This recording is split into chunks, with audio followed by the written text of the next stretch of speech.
Mass TV news కు స్వాగతం. ముందుగా హెడ్లైన్స్. విజయవాడ స్వరాజ్ మైదానంలో ప్రతిష్టాత్మకంగా నిర్మించిన 125 అడుగుల ఎత్తైన భారతరత్న డాక్టర్ బిఆర్ అంబేద్కర్ విగ్రహావిష్కరణ. పేదలందరికీ ఇళ్ల పథకం ద్వారా అందిస్తున్న ఇళ్ల నిర్మాణ పనులు వేగవంతం చేయాలని జిల్లా కలెక్టర్ ఆదేశాలు. అయోధ్య రామ మందిరం నిర్మాణం మరియు ప్రతిష్ఠ గురించి నివృత్తి చేసేందుకు ధర్మ సందేశం. ఇక డీటెయిల్స్ చూస్తే ఆంధ్రప్రదేశ్ ప్రభుత్వం వారు సామాజిక న్యాయానికి నిలువెత్తు రూపంగా ప్రతిష్టాత్మకంగా విజయవాడ నందు స్వరాజ్ మైదానంలో 20 ఎకరాల అంబేద్కర్ సంస్కృతి వనంలో సుమారు 400 కోట్ల రూపాయల వ్యయంతో నిర్మించిన 125 అడుగుల ఎత్తైన భారత రత్న డాక్టర్ బిఆర్ అంబేద్కర్ విగ్రహ ఆవిష్కరణ నిర్వహించుచున్న సందర్భంగా రాష్ట్ర వ్యాప్తంగా సామాజిక సమత సంకల్పం కార్యక్రమంను నిర్వహించి ప్రజలను భాగస్వాములు చేయుట జరుగుతున్నది. ఈ కార్యక్రమంలో భాగంగా నగరపాలక సంస్థ కార్యాలయం నుండి గౌతమ్ బుద్ధ రోడ్డులోని డాక్టర్ బిఆర్ అంబేద్కర్ విగ్రహం వరకు ర్యాలీ నిర్వహించడం జరిగింది.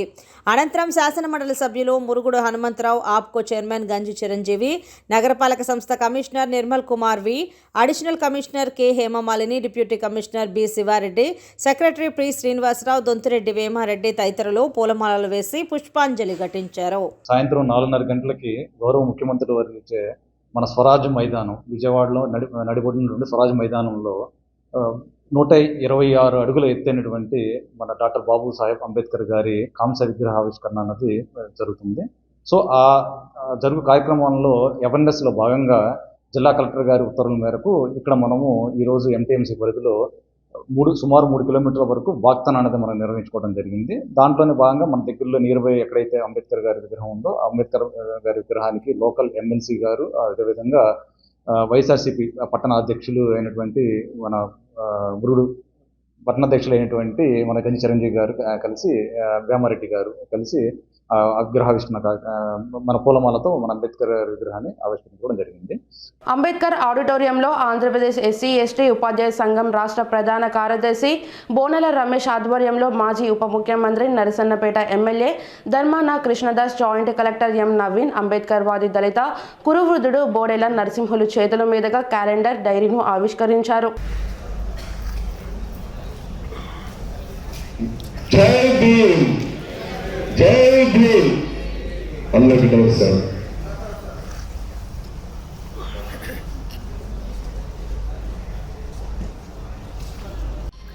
సామాజిక సమతా సంకల్ప మహాయజ్ఞానికి అతిరథి మహారాజులందరూ వచ్చారు. మనకి మొన్ననే సంక్రాంతి చేసుకున్నాం, కానీ అసలైన పండుగ రేపు మహాపెద్ద పండుగ. రేపు విజయవాడ నడిబొడ్డున స్వరాజ్ మైదానంలో జరగబోతుంది. మరి ఆ కార్యక్రమానికి ఒక దిక్సూచిగా ఈరోజు మన శ్రీకాకుళం జిల్లాలో తలపెట్టినటువంటి ఈ కార్యక్రమానికి విచ్చేసినటువంటి పెద్దలు, గౌరవనీయులు ఉప ముఖ్యమంత్రి వర్యులు శ్రీ ధర్మాన కృష్ణదాస్ గారికి, అదేవిధంగా సభాధ్యక్షులు మా ఋషి గారికి, అదేవిధంగా మన జిల్లా జాయింట్ కలెక్టర్ గారికి, అదేవిధంగా deputy director social welfare and SC corporation ED, మిగతా పెద్దలు, అదేవిధంగా మన సమాజంలో ఈ జిల్లాలోనే కాదు, ఈ రాష్ట్రంలోనే కాదు, దళితులలో అత్యంత అనుభవశీలి, ఉద్యమ పెద్ద, కురువృద్ధులు, పితృ సమానులు, గౌరవనీయులు పెద్దలు శ్రీ బొడ్డేపల్లి నరసింహ గారికి, ఇట్లా స్టేజ్ మీద ఉన్న, అదేవిధంగా స్టేజ్ ముందు ఉన్న పెద్దలందరికీ కూడా హృదయపూర్వక జైభూమి తెలుసుకుంటున్నాం. మిత్రులారా, భారతరత్న డాక్టర్ బాబాసాహెబ్ అంబేద్కర్ గురించి మాట్లాడాలి అంటే నా చదువు కానీ, నా పరిణితి కానీ, నా వయసు కానీ సరిపోదు. ఎందుకంటే ఈ ప్రపంచంలోనే అత్యంత మేధస్సు గల వ్యక్తిని ఐక్యరాజ్య సమితి ప్రకటించింది, నేను చెప్పింది కాదు. 5 PhDలు 3 డీలిట్లు 20 ఎంఫిల్ థీసిస్ సబ్మిట్ చేసినటువంటి డాక్టర్ బాబాసాహెబ్ అంబేద్కర్ ఆయన చదువంతా కూడా పాఠశాల బయట ఉండి చదువుకుంటేనే. ఇటీవల కురిసిన వర్షాలకు రైతు నారుమలు దెబ్బతినగా విత్తనాలను పక్క రాష్ట్రాల నుంచి సత్వరమే తెప్పించి రైతు భరోసా కేంద్రాల ద్వారా సమృద్ధిగా రైతులకు అందజేయడం ఆంధ్ర రాష్ట్ర చరిత్రలోనే వ్యవసాయ రంగంలో రికార్డు సృష్టించామని రాష్ట్ర వ్యవసాయ శాఖ మంత్రి కాకాని గోవర్ధన్ రెడ్డి పేర్కొన్నారు. పొదలకూరు మండలం మొగల్తూరు గ్రామంలో 30 లక్షలతో నిర్మించిన సీసీ రోడ్లు, డ్రైన్లు మంత్రి ప్రారంభించారు. ఈ సందర్భంగా ఏర్పాటు చేసిన సభలో మంత్రి మాట్లాడుతూ జిల్లాలో వర్షాల వల్ల వెంకటాచలం, తోటపల్లి, గూడూరు మండలాల్లో పంటలు బాగా దెబ్బతిన్నాయని, ఆ రైతులను ఆదుకునే దిశగా చర్యలు చేపట్టామన్నారు.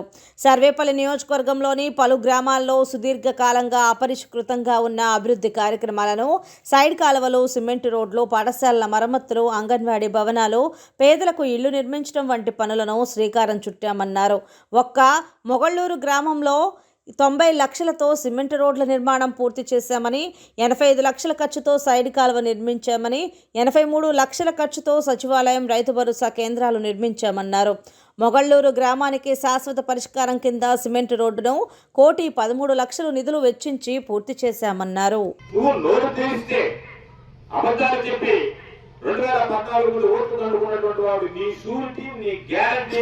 ఈ రాష్ట్ర ప్రజలు నమ్మేటువంటి పరిస్థితుల్లో ఉన్నారా అని చెప్పి ఈ సందర్భంగా నేను అడుగుతున్నాను.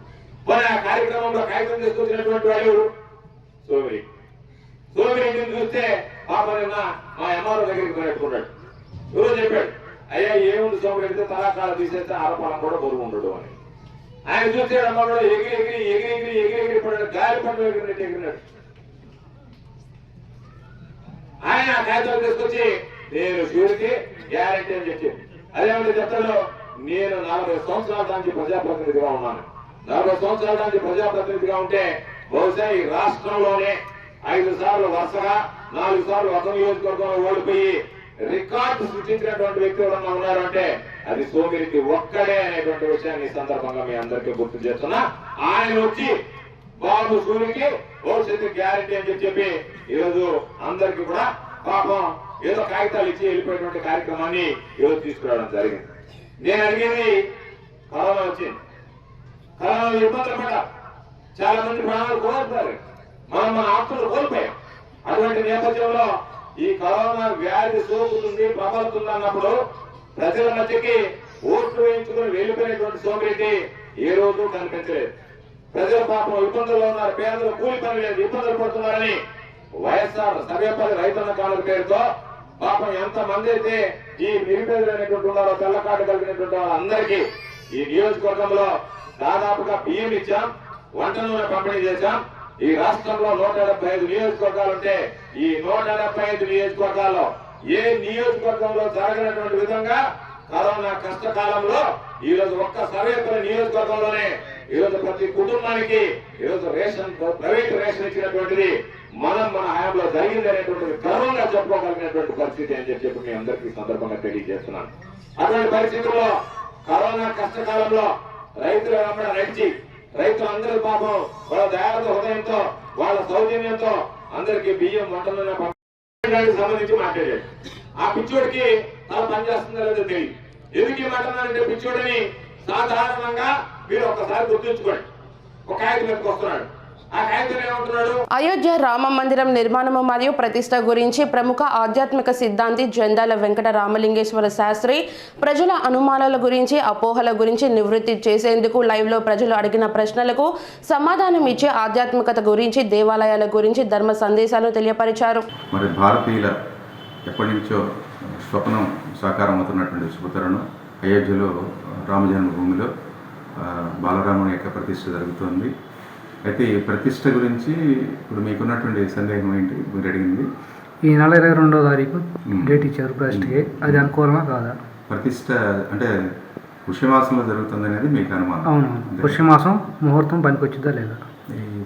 ఈ మీడియా ఛానల్ ద్వారా ప్రేక్షకులందరికీ కూడా, ముఖ్యంగా ఉభయ రాష్ట్రాల్లో ఉన్నటువంటి, తెలుగు రాష్ట్రాల్లో ఉన్నటువంటి ప్రజలందరికీ కూడా చెప్పదలుచుకున్నటువంటి విషయం ఏంటంటే, ముహూర్త భాగం అనేటువంటిది చాలా లోతైనటువంటి అంశం. పంచాంగ రీతులు అనేటువంటివి వివిధ రకాలుగా ఉంటాయి. ఉదాహరణ కనుక తీసుకుంటే భారతదేశంలో హిమాలయాల నుంచి వింధ్య పర్వతాల వరకు కూడా భారహత్పశ్యమానం అనేటువంటిది నడుస్తూ ఉంటుంది. అంటే అక్కడ గురువుని ప్రధానంగా చేసుకొని పంచాంగం రాయడం అనేటువంటిది జరుగుతుంది. రెండవది వింధ్య పర్వతాల నుంచి శేషాచలం వరకు కూడా మనకి చాంద్రమానం నడుస్తుంది. చాంద్రమానంలో చంద్రుడి యొక్క గమనాన్ని అనుసరించి పంచాంగం లిఖించడం అనేటువంటిది జరుగుతుంది. ఉదాహరణకు చూడండి, ఇప్పుడు మనకి చాంద్రమానంలో మనం వర్జం దుర్ముహూర్తం రెండే పాటిస్తాం. అంటే వారాన్ని అనుసరించి దుర్ముహూర్తం, నక్షత్రాన్ని అనుసరించి వర్జం అనేటువంటిది ఆపాదించబడుతుంది. అదేవిధంగా శేషాచలం నుంచి సేతు పర్యంతం, అంటే లంక వరకు కూడా ఉన్నటువంటి సేతు వరకు కూడా, అంటే కర్ణాటక కొంత భాగం, తమిళనాడు, కేరళ ఈ రాష్ట్రాలన్నింటిలో కూడా సౌరమానం అనేటువంటిది నడుస్తూ ఉంటుంది. ఈ సౌరమానంలో యమగండం, గుళిక, రాహుకాలం ఇట్లాంటివి పాటిస్తూ ఉంటాం. అంటే పంచాంగం రాసేటువంటి విధానంలోనే ఈ మనాబ్ద ఫలితాలను అనుసరించి పంచాంగం లిఖించబడుతుంది. అయితే ఇక్కడ మనకి ఆంధ్రప్రదేశ్లోనో తెలంగాణలో ఉన్నటువంటి పంచాంగాలను అనుసరించి ఇప్పుడు మనకి పుష్యమాసం నడుస్తుంది కాబట్టి, శూన్యమాసం కాబట్టి ఈ ముహూర్తాలు ఎట్లా పెడతారనేటువంటి సందేహం చాలామందికి వస్తుంది. ఇక్కడ మనం గమనించాల్సిన అంశం ఏంటంటే, ఇప్పుడు అయోధ్యలో జరుగుతున్నటువంటి ప్రతిష్ఠకి నిర్ణయించినటువంటి ముహూర్తం అనేది మనకి చాంద్రమానాన్ని అనుసరించి చేసిన నిర్ణయం కాదు. ఎందుకంటే అక్కడ భారతదర్శమానంలో బృహస్పతి ప్రధానంగా వేసినటువంటి గణితాన్ని అనుసరించి నడుస్తుంది. ఇంకొక విషయం కూడా మనం గమనించాల్సినటువంటి అంశం ఏంటంటే, మనకన్నా కూడా మనకి ఆంధ్రప్రదేశ్, తెలంగాణ ఈ దక్షిణ భారతదేశంలో ఉన్నటువంటి రాష్ట్రాల కన్నా కూడా అయోధ్య కాలగమనంలో 12 సంవత్సరాల 15 రోజుల ముందు ఉంటుంది. సో దీన్ని బట్టి ఇప్పుడు మీకు అర్థమై ఉండాలి. అంటే కాలగమనంలో కూడా ఇప్పుడు ప్రస్తుతం మనం శోభకృత నామ సంవత్సరంలో ఉన్నాం. అదే ఇప్పుడు అయోధ్యలో ఇప్పుడు పింగళ నామ సంవత్సరం నడుస్తుంది. అంటే ఇక్కడ మీకు అర్థమై ఉండాలి, పంచాంగ రీతిలోనే భేదం ఉంది. సో కాబట్టి అక్కడ ఉన్నట్టు నగరంలో ఆయా ప్రాంతాలలో జరిగిన ఎన్టీఆర్ వర్ధంతి కార్యక్రమాలలో మాజీ మంత్రి పొంగూరు నారాయణ మాట్లాడారు.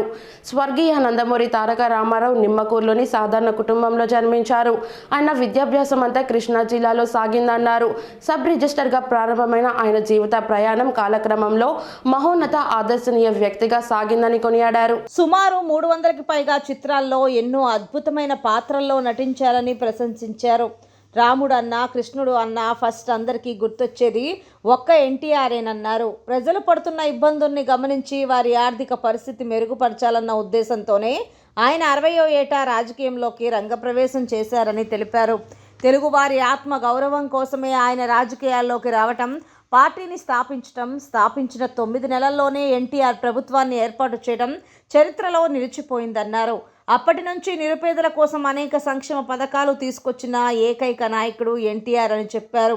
కూడు, గుడ్డ, నీరు అన్న నినాదంతో అనేక పథకాలు తీసుకువచ్చారన్నారు. ఎన్టీఆర్ ఆశయాలన్నింటినీ నారా చంద్రబాబు నాయుడు ముందుకు తీసుకెళ్తున్నారని తెలిపారు. ఎన్టీఆర్ దీవెనలు, ప్రజల ఆశీస్సులతో ఖచ్చితంగా 2024లో టీడీపీ ప్రభుత్వం అధికారంలోకి రావటం ఖాయమని నారాయణ ధీమా వ్యక్తం చేశారు. ఎన్టీఆర్ వర్ధంతి సందర్భంగా ఆయన్ను గుర్తు చేసుకుంటూ కార్యక్రమాలు నిర్వహించిన టీడీపీ నాయకులు, కార్యకర్తలందరికీ ఆయన అభినందనలు తెలిపారు. అనంతరం టీడీపీ పాలిట్ బ్యూరో సభ్యులు సోమిరెడ్డి చంద్రమోహన్ రెడ్డి మాట్లాడుతూ, రాజకీయాల్లో సంక్షేమం అంటే మొట్టమొదటగా గుర్తొచ్చేది ఒక్క ఎన్టీ రామారావేనని అన్నారు. 2 రూపాయలకే కిలో బియ్యం, మొట్టమొదటిసారిగా 30 రూపాయల పెన్షన్ తీసుకువచ్చిన మహనీయుడు ఎన్టీఆర్ అని కొనియాడారు.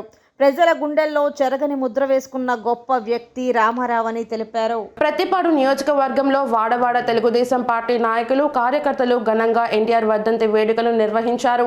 నియోజకవర్గం అంతటా 550 కార్లతో ర్యాలీ నిర్వహించారు. అనంతరం నందమూరి తారక రామారావు విగ్రహానికి పూలమాలలు వేసి నివాళులర్పించారు. అన్న ఎన్టీఆర్ లాంటి నాయకుడు కని విని ఎరుగని రీతిలో ఆంధ్రప్రదేశ్ రాష్ట్రాన్ని అభివృద్ధి పదంలో నడిపించిన మహనీయుడని కొనియాడారు. ఆడపడుచుకు ప్రత్యేక హక్కు చట్టం రూపొందించి అమలు చేసిన ఘనత ఆయనకే దక్కుతుందన్నారు.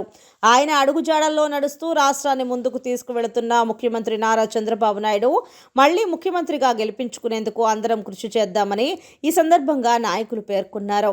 అనంతరం సుమారు 5,000 మందికి పైగా అన్నదాన కార్యక్రమంలో పాల్గొన్నారు. పేదలందరికీ ఇళ్ల పథకం ద్వారా మంజూరు చేసిన ఇంటి స్థలాలలో ప్రభుత్వం అందిస్తున్న సదుపాయాలను సద్వినియోగం చేసుకుని ఇళ్లను వేగవంతంగా నిర్మించుకొని స్వంత ఇంటి కలను సాకారం చేసుకోవాలని జిల్లా కలెక్టర్ ఎం వేణుగోపాల్ రెడ్డి తెలిపారు.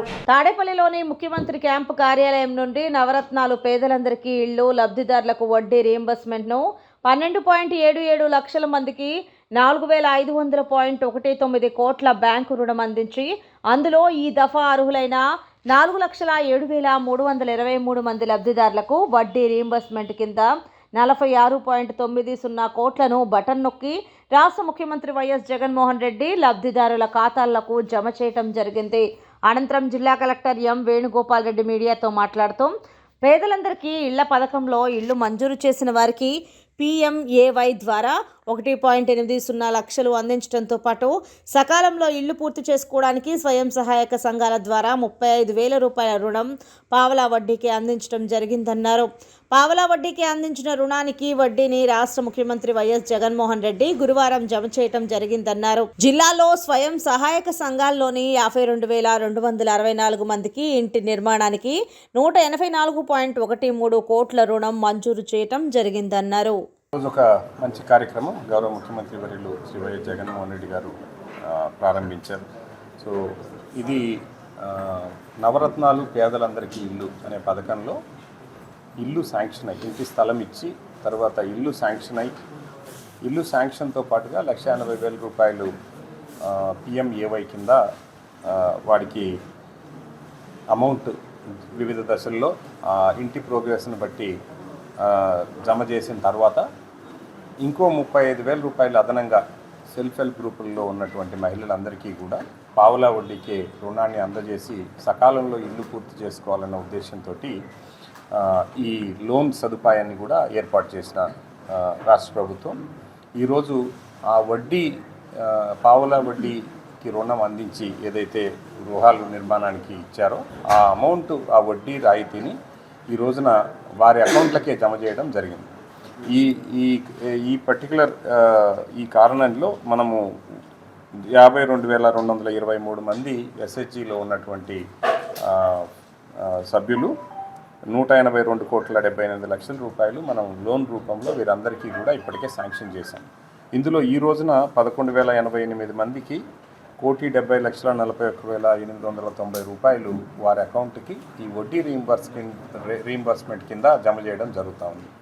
సో కాబట్టి ఈ రకంగా ఒక సైడు 1,80,000 రూపాయలతో ఇల్లు శాంక్షన్ చేసి తర్వాత ఉచితంగా ఇసుక సప్లై చేసి స్టీలు సిమెంటును మార్కెట్ రేటు కన్నా తక్కువ రేటుకు సప్లై చేసి అయినప్పటికీ ఆ డబ్బు కూడా ఇంటి నిర్మాణానికి పూర్తిగా సరిపోదేమోనని ఇంకో 35,000 రూపాయలు పావలా వడ్డీకే రుణాన్ని అందజేసి అన్ని రకాలైన చర్యలు తీసుకొని ఇళ్ల నిర్మాణాన్ని పూర్తి చేయాలి. పేదలందరికీ కూడా ఇల్లు లేని వారు ఎవరు కూడా ఈ రాష్ట్రంలో ఉండకూడదన్న గొప్ప సంకల్పంతో రాష్ట్ర ప్రభుత్వం చేపట్టినటువంటి ఈ కార్యక్రమానికి ముఖ్యంగా మన జిల్లాలో దాదాపుగా 1,47,000 మంది కుటుంబాలకు ఇప్పటికే మనం ఇంటి స్థలాలు ఇచ్చాం. అందులో 50 కనీసం దాదాపుగా ఒక 70,000 పైగా ఇల్లు శాంక్షన్ చేశాం. సో ఇప్పటికీ ఆ ఇల్లు నిర్మాణాలు కూడా 17,000 పైన కంప్లీట్ అయ్యి వివిధ దశల్లో మిగిలిన ఇల్లు ఉన్న వారందరూ కూడా ఈ సందర్భంగా అందరికీ కూడా రిక్వెస్ట్ చేస్తున్నాం, మనవి చేస్తున్నది ఏంటంటే ప్రభుత్వం ఇన్ని రకాలైనటువంటి సహాయం అందిస్తుంది. చివరికి మీరు తీసుకున్న రుణం మీద కూడా 35,000 రుణం మీద కూడా వడ్డీ రీయింబర్స్మెంట్ కూడా ఉంది. కాబట్టి మిగిలిన వారందరూ కూడా ఈ సదుపాయాన్ని ఉపయోగించుకొని వారి సొంత ఇంటికాలు సాకారం చేసుకుంటారని చెప్పి మనస్ఫూర్తిగా ఆశిస్తూ లబ్ధిదారులందరికీ కూడా ఈరోజు ఎవరికైతే ఈ అమౌంట్ జమ అయిందో వారందరినీ కూడా అభినందిస్తున్నారు. నాయుడుపేటలోని వివిధ ప్రాంతాలలో మోటార్ బైక్ చోరీలకు పాల్పడుతున్న 4 నిందితులను నాయుడుపేట అర్బన్ పోలీసులు అరెస్ట్ చేశారు. సుమారు 8 లక్షలు విలువ చేసే 9 బైక్లను నిందితుల నుంచి స్వాధీనం చేసుకున్నామని నాయుడుపేట DSP రాజగోపాల్ రెడ్డి తెలిపారు. నాయుడుపేట పోలీస్ స్టేషన్లో మీడియా సమావేశంలో ఆయన మాట్లాడుతూ రాజేష్, మునిశంకర్, బాలకృష్ణలతో పాటు మరో మైనర్ను అదుపులోకి తీసుకున్నామని తెలిపారు. అందరికీ నమస్కారం. ఈరోజు నాయుడుపేట పోలీస్ స్టేషన్లో 9 మోటార్ సైకిళ్లను రికవరీ చేయటం జరిగింది. ఒక 3 ముద్దాయిలు, ఒక జోనైల్ అఫెండర్ను అరెస్ట్ చేసి ఈ వారి నుంచి ఒక 9 మోటార్ సైకిళ్లు వివిధ ప్రాంతాల్లో దొంగిలించబడినట్టు రికవర్ చేయడం జరిగింది. అందు సందర్భంగా ఈ ప్రెస్ మీట్ ఏర్పాటు చేయడం జరిగింది. వివరాల్లోకి వెళ్తే మనకు ఇక్కడ ఆర్కాట్ రాజేష్ అని చెప్పేసి అమరా గార్డెన్ నాయుడుపేట టౌన్, చిత్తూరు మునిశంకర్ ప్రస్తుతం కూడా అతను కూడా అమరా గార్డెన్ నాయుడుపేట టౌన్, తర్వాత పెనుబాకు బాలకృష్ణ ఇతడు వచ్చేసి వెంకటగిరి టౌన్, తర్వాత ఒక జువనైల్ కాబట్టి పేరు చెప్పకూడదు, ఒక 18 సంవత్సరాల్లో ఒక జువనైలు.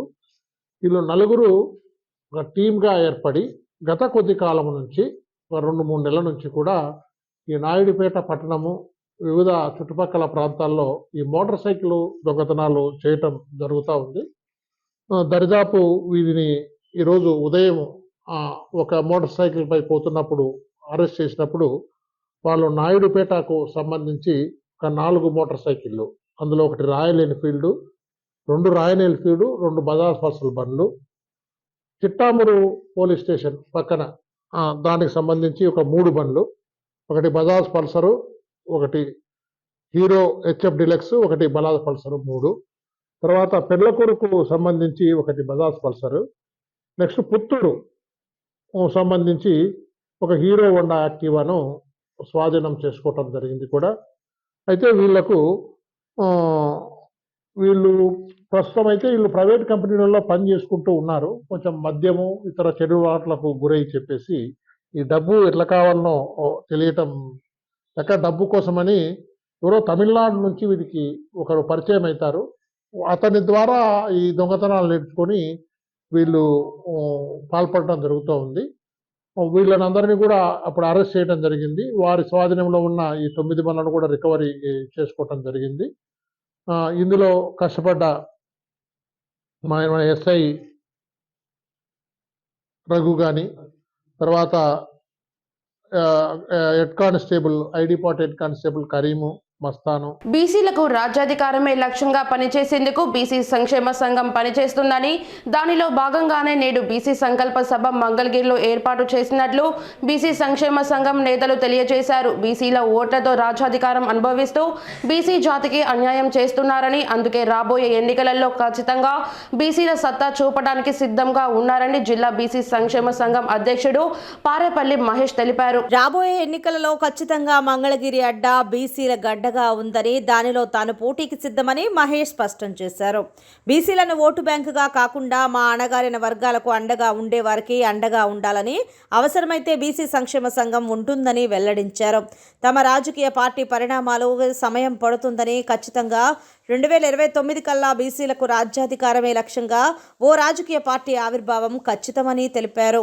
సంకల్ప సభ సందర్భంగా మంగళగిరి ఎన్ఆర్ఐ వై జంక్షన్లో ఉన్న నేతన్న విగ్రహానికి పూలమాల వేసి అనంతరం మంగళగిరి పట్టణ సీతారామ కోవెల మీదుగా సభా ప్రాంగణం వరకు బైక్ ర్యాలీ నిర్వహించారు.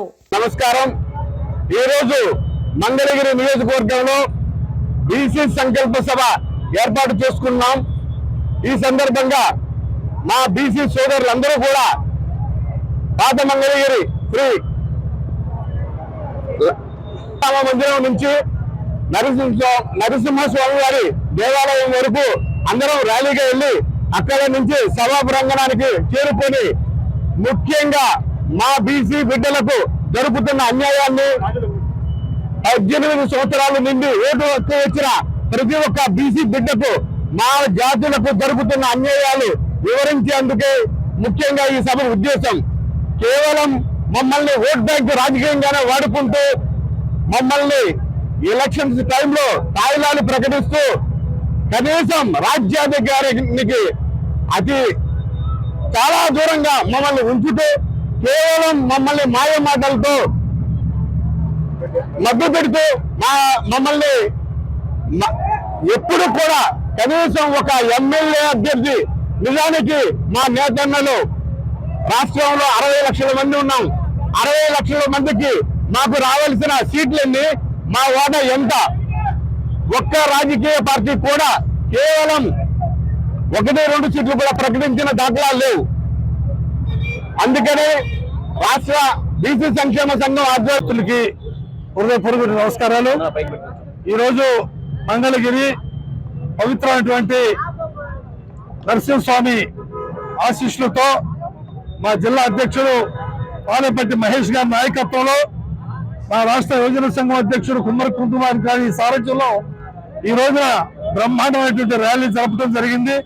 దీనికి ప్రధానమైనటువంటి ఎజెండా మేము ఈ రోజున పత్రికల ద్వారా మీడియా ద్వారా కూడా మేము తెలియజేస్తా ఉన్నాం. ఎందుకంటే కొన్ని రాజకీయ పార్టీలకి బీసీ సీట్లు ఇచ్చి వాళ్ళు ఆ రాజకీయ పార్టీకి అండగా అవుతా ఉన్నటువంటి పరిస్థితి మనందరూ కూడా చూస్తా ఉన్నాం. మా దగ్గరకు వచ్చి మేము బీసీలని మీరు మమ్మల్ని గెలిపించమని చెప్తా ఉన్నారు. మేము గెలిపించి చట్టసభలో పంపిస్తే ఆ రాజకీయ పార్టీలకే వత్తాసు పొందుతున్నారు తప్ప ఈ బీసీ సమస్యల మీద మాట్లాడకపోవటం అనేది చాలా దురదృష్టకరమైనటువంటి సంఘటన. దానికి అందుకనే మంగళగిరిలో మంగళగిరి ఎయిమ్స్ లో ఇంటిగ్రేటెడ్ స్టీవర్షిప్ లేబొరేటరీని డైరెక్టర్ ముఖేష్ త్రిపాఠి ఇనాగ్రేటెడ్ చేశారు. రియల్ టైంలో డయాగ్రేషన్ యాంటీబయాటిక్ సబ్సిబిలిటీ ప్యాట్ ఈ ల్యాబొరేటరీ స్పెషాలిటీ అని తెలిపారు. కొత్త హై అండ్ మిషన్స్ మూడిటిని నూతనంగా ఏర్పాటు చేశారు. సిబిఎన్ యాక్ట్, మాల్దీ టాస్క్, క్లియా మిషన్ ఈ మూడింటిని AIIMS director Mukesh Tripathi inauguration చేశారు. తెలుగు రాష్ట్రాలలోనే ఇవి అత్యంత టెక్నాలజీతో పేషెంట్లకు అతి తక్కువ ధరకు ఎయిమ్స్ అందుబాటులోకి తీసుకొచ్చిందని, దీనిని 2 తెలుగు రాష్ట్రాల ప్రజలు సద్వినియోగం చేసుకోవాలని తెలిపారు. Today we have inaugurated the integrated microbiology lab which will provide all the bacteria culture and advanced tests of TB for assessment of antibiotic sensitivity of the bacteria, to rationalize all the treatment of antibiotics, which is becoming a difficult situation, and because these microbes are developing resistance to all the medicines which we are developing, and infection is still taking over. This is all because of rampant use of antibiotic. So I congratulate the department that they have developed 24-hour lab for early detection of bacteria, and their tests will help the whole state. For advanced tests are available in which there will be culture sensitivity done, and also the genome and the genetic assessment of the bacteria, that why it is developing resistance. So advanced tests have been developed in this laboratory, and I wish them all success, that they should do a service to the mankind. Professor and Head, Department of Clinical Microbiology.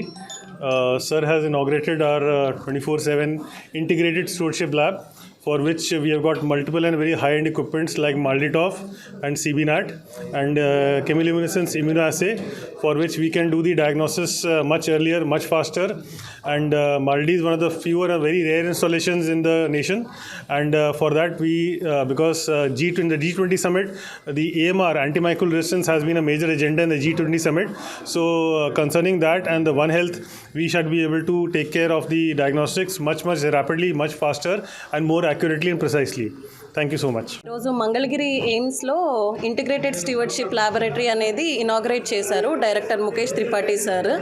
ఈ ల్యాబొరేటరీలో ఏంటి అంటే speciality real టైంలో diagnose చేస్తాము, antibiotics susceptibility pattern చెప్తాము, and కొత్త high end machines ఒక 3 వచ్చాయి. సిబినాట్ మీకు అందరికీ తెలిసిందే, టీబీ డయాగ్నోసిస్ అన్నీ తెలుస్తుంది. అలాగే ఏంటంటే మాల్డీటాఫ్, బెంచ్ టాప్ మాల్డీటాఫ్ అనేది మన ఆంధ్ర తెలంగాణ స్టేట్స్లో ఇది ఫస్ట్. దీంట్లో ఏంటంటే ఏ పాథోజన్ అయినా 10-15 నిమిషాల్లో ఫాస్ట్గా ఐడెంటిఫై చేయొచ్చు. సో దానివల్ల పేషెంట్ కేర్కి, ఎంపెరికల్ థెరపీకి అన్నిటికీ బాగా యూజ్ అవుతుంది. సో మన తెలుగు స్టేట్స్లో కూడా ఇది ఒక first machine which can be used, అందరికీ వాడుకోవడానికి ఈజీగా ఉంటుంది. కాస్ట్ కూడా చాలా తక్కువే. ఇంకోటి క్లియా మెషిన్, క్లియా కూడా సెరోలాజికల్ టెస్టింగ్ అన్నిటికీ బాగా యూజ్ అవుతుంది. ఇప్పటి వరకు చేసిన టెస్ట్లు కన్నా ఇవి ఇంకా కొంచెం మనం పెంచాం టెస్ట్లు అన్నీ ఇక్కడ మైక్రోబయాలజీ ల్యాబొరేటరీలో. సో ఈ అన్నిటినీ ప్రజలందరూ సద్వినియోగం చేసుకోవాలని కోరుకుంటున్నాం. ఉదయగిరి బస్టాండ్ నందు విశ్వవిఖ్యాత నట సార్వభౌమ పద్మశ్రీ డాక్టర్ నందమూరి తారక రామారావు గారి 28వ వర్ధంతి సందర్భంగా చిత్రపటానికి నివాళులర్పించి అనంతరం టీఎన్ఎస్ఎఫ్ నాయకులు చింతబోయిన శివకృష్ణ యాదవ్ ఆధ్వర్యంలో అన్నదాన కార్యక్రమం జరిగింది.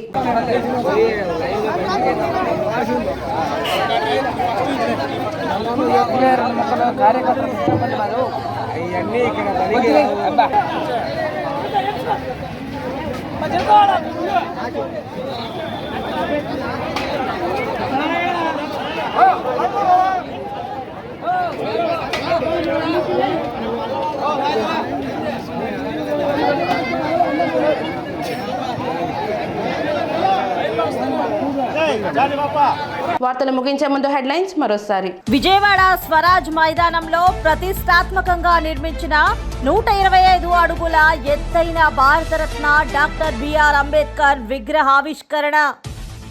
పేదలందరికీ ఇళ్ల పథకం ద్వారా అందిస్తున్న ఇళ్ల నిర్మాణ పనులు వేగవంతం చేయాలని జిల్లా కలెక్టర్ ఆదేశాలు. అయోధ్య రామ మందిరం నిర్మాణం మరియు ప్రతిష్ఠ గురించి నివృత్తి చేసేందుకు ధర్మ సందేశం. మాస్ టీవీ న్యూస్ ఇంతటితో సమాప్తం. తిరిగి రేపటి బులెటిన్లో మళ్ళీ కలుద్దాం. అంతవరకు సెలవు. నమస్కారం.